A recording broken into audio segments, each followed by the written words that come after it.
Shalom, selamat pagi Bapak Ibu Saudara yang dikasihi Tuhan Yesus Kristus. Sebelum kita mendengar kebenaran firman Tuhan, mari kita berdoa.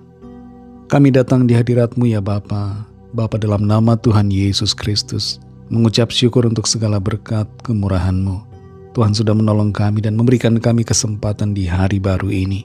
Kami percaya berkat-Mu tersedia bagi kami. Saat ini kami mau mendengar sabda firman-Mu, urapilah kami supaya kami mengerti dan mentaati setiap kehendak-Mu. Dalam nama Tuhan Yesus kami berdoa. Haleluya, amin. Saudara yang dikasih Tuhan, ayat firman Tuhan saat ini terdapat dalam kitab 2 Samuel pasal 7 ayat yang ke-18. Tertulis demikian. Lalu masuklah Raja Daud ke dalam. Kemudian duduklah ia di hadapan Tuhan sambil berkata, "Siapakah aku ini, ya Tuhan Allah? Dan siapakah keluargaku, sehingga Engkau membawa aku sampai sedemikian ini?" Saudara yang dikasih Tuhan, di tahun 2016, Kim Jong-un, pemimpin Korea Utara, secara resmi melarang perayaan Natal.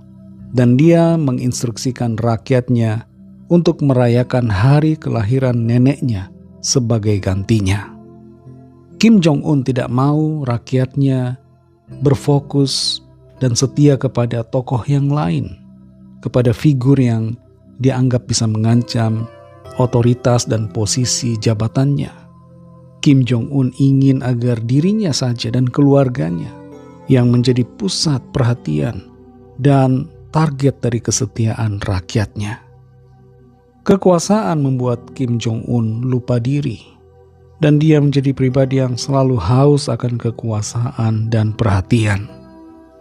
Korea Utara saat ini merupakan salah satu negara ateis yang sangat-sangat membatasi kegiatan keagamaan. Mereka melarang berbagai aktivitas rohani. Bagi para pemimpin Korea, Tuhan itu tidak ada.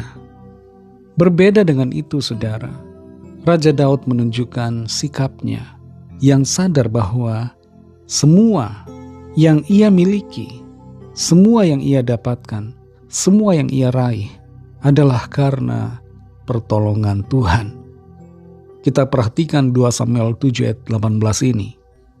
Lalu masuklah Raja Daud ke dalam. Kemudian duduklah ia di hadapan Tuhan sambil berkata, "Siapakah aku ini, ya Tuhan Allah? Dan siapakah keluargaku, sehingga Engkau membawa aku sampai sedemikian ini?" Daud sampai pada titik di mana dia mengalami apa yang telah dijanjikan Tuhan.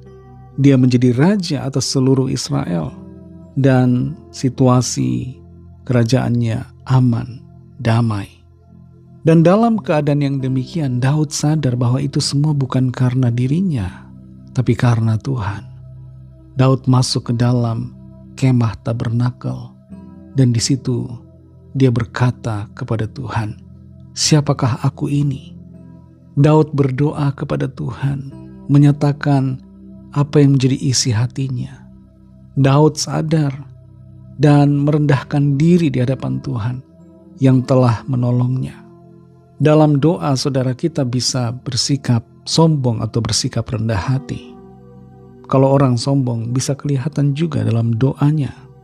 Kesombongan bisa nampak dalam sikap, dalam perbuatan, bahasa tubuh, maupun kata-kata kita, dan juga termasuk di dalam doa kita.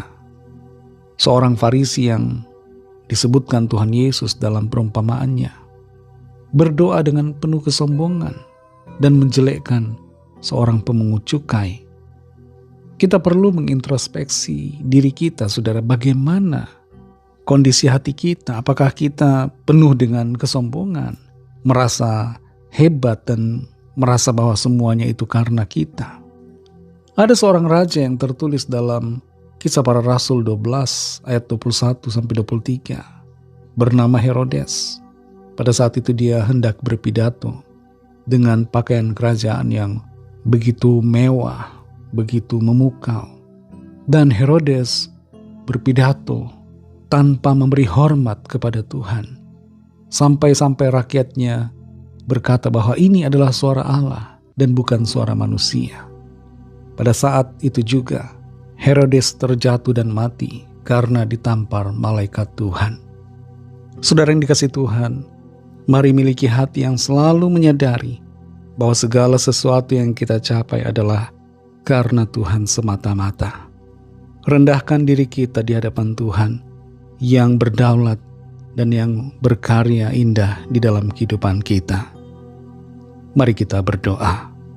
Terima kasih Tuhan Yesus, kami mengucap syukur untuk segala berkat kemurahan-Mu. Lewat firman-Mu yang sudah kami dengar, kami mengerti, kami diajar untuk senantiasa merendahkan hati, menyadari bahwa Engkau Tuhan yang berkarya dengan begitu luar biasa dalam kehidupan kami. Siapakah kami ini ya Tuhan di hadapan-Mu? Kami tidak layak, kami bukan siapa-siapa, tapi Engkau menjadikan kami berharga, membawa kami sampai sedemikian ini. Terima kasih Tuhan untuk pertolongan-Mu, untuk penyertaan-Mu dalam hidup kami. Kalau bukan karena Engkau Tuhan, maka kami tidak bisa. Karena kuasa-Mu lah kami dimampukan. Terima kasih Tuhan. Terima kasih untuk firman-Mu yang kembali mengingatkan kami dan menuntun kami di dalam kebenaran-Mu. Berkati kami Tuhan di sepanjang hari ini, dalam tugas aktivitas kami, dalam studi pekerjaan, usaha, pelayanan, dan dalam segala hal. Jadikan kami pemenang-pemenang, berhasil dan senantiasa memuliakan nama Tuhan. Lawat setiap kami Tuhan yang sakit dan sedang dalam pergumulan. Nyatakanlah kuasa, pertolongan, dan mujizat-Mu bagi setiap kami. Kami percaya kami mengalami pertolongan, mengalami mujizat, dan kebaikan Tuhan dalam hidup kami. Kami serahkan semua ke dalam tangan kasih-Mu. Dalam nama Tuhan Yesus Kristus kami sudah berdoa. Haleluya. Amin.